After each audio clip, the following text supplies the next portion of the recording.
Assalamualaikum warahmatullahi wabarakatuh. Pak Septian Kurnia.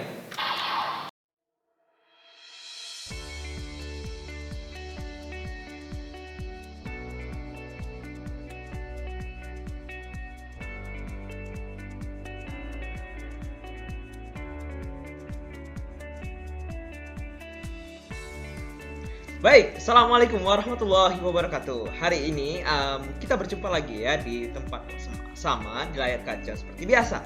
Hari ini kita akan belajar mengenai pariwisata dan analisis dampak lingkungan ya. Nah, jadi ini materi penutup kita di semester 1 ini ya. Sebelum kita akan menghadapi yang namanya perang dunia, bukan perang dunia tapi perang antar planet, bukan perang antar planet tapi perang menghadapi penilaian akhir semester 1.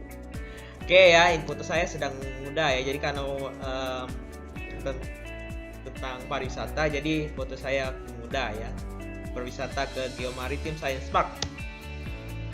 Ternyata yang menyakitkan jauh lebih baik daripada fiksi yang menyenangkan, jadi kita harus menerima kenyataan ya, walaupun keadaannya terbilang pahit ya. Pak Septian slow, woles, anti galau.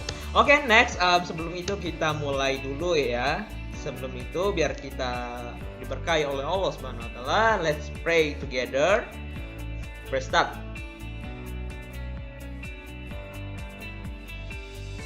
Oke, pray finish. And next, kita mulai dari yang slide paling pertama.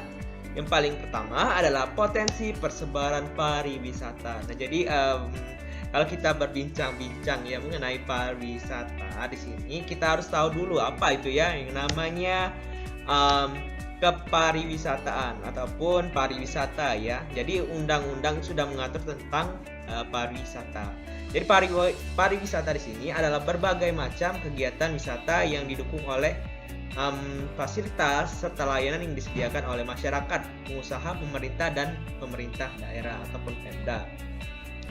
And next, kalau wisata itu merupakan kegiatan perjalanan yang dilakukan seseorang ataupun sekelompok orang untuk tujuan rekreasi, penelitian, dan pembelajaran dalam jangka waktu yang singkat. Jadi salah satunya ketika saya kemarin ya, itu ketika praktek kerja lapangan FKIP Geografi, saya melakukan perjalanan hingga Jogja ya, sampai ke Geomaritim Science Park ya, ataupun Gumuk Pasir yang ada di Yogyakarta. Nah, jadi kalau kalian berpeluang mau ke sana untuk melakukan penelitian, silahkan ya di Jogja. Recommended tempat ya. Nah, jadi kalau wisata itu tempat orangnya yang melakukan wisata ya. Kalau pariwisata itu tempatnya yang sudah disediakan fasilitas, baik itu layanan dari masyarakat ataupun dari Pemdanya. Jadi kalau pariwisata itu tempat, kalau wisata itu orang yang melakukan kegiatan wisata tersebut. And next, ngerti ya? Lanjut kita. Nah, jadi tahun 2015 kemarin Indonesia itu masuk peringkat keempat ya pariwisata terbaik ya di Asia Tenggara. Jadi nomor 4 ya. And next, jadi wisata itu dibagi menjadi 3 ya. Oke, yang pertama itu adalah wisata alam. Nah, jadi wisata alam di sini bentuknya bisa tentang sumber daya alam, baik keadaan alami ataupun keadaan budayanya. Nah, contohnya ini ya, maksud saya ini Tangkuban Perahu ya yang ada di Jawa sana. Ataupun contohnya lagi ada Gunung Depok, kemudian Danau Toba, pantai, kemudian Pantai Pahawang dan lain-lain sebagainya. Masih banyak lagi yang asli dari alam ya, belum dikelola oleh manusia. Maksudnya dibuat bangunan dan lain-lain sebagainya. Nah, and next kedua itu adalah wisata budaya. Nah, wisata budaya di sini lebih ke arah adat istiadatnya. Nah, contohnya kemarin Candi Prambanan, Candi Borobudur. Nah, itu wisata termasuk dalam salah satu kehidupan ataupun wisata budaya. Nah, ya itu tempatnya. Bedanya kalau alam tadi sudah ada ya, dari alam dihadirkan. Kalau wisata budaya ini diciptakan oleh adat istiadat oleh masyarakat tersebut. And next, terakhir itu ada wisata buatan. Nah, wisata buatan di sini bisa berupa objek yang sudah dibuat oleh manusia ya, yang di era modern sekarang. Contohnya itu kalau di Palembang itu ada Jakabaring, Sport Center, Kambang Iwak Park, kemudian Ampera dan lain-lain sebagainya.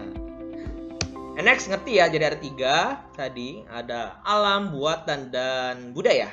And next, kita masuk ke analisis mengenai dampak lingkungan. Nah, jadi analisis mengenai dampak lingkungan di sini tertuang dalam Undang-Undang Nomor 32 Tahun 2009. Nah, di mana analisis mengenai dampak lingkungan di sini mengenai dampak yang penting suatu usaha ataupun kegiatan direncanakan pada lingkungan hidup, diproses dan menimbulkan dampak pada lingkungan hidup. Nah, jadi di sini salah satu contoh bagaimana kegiatan masyarakat itu walaupun melakukan wisata sembari juga melakukan yang namanya proses memperbaiki kondisi lingkungan di sekitar. Nah, jadi satu dayung 2 pulau terlampaui, seperti itu. Oke, sampai sini mengerti ya. See you next time on the next 2 semester. Kita tutup dengan doa kafaratul majelis. Subhanakallahumma wa bihamdika asyhadu an la ilaha illa anta. Oke, see you next time. Assalamualaikum warahmatullahi wabarakatuh.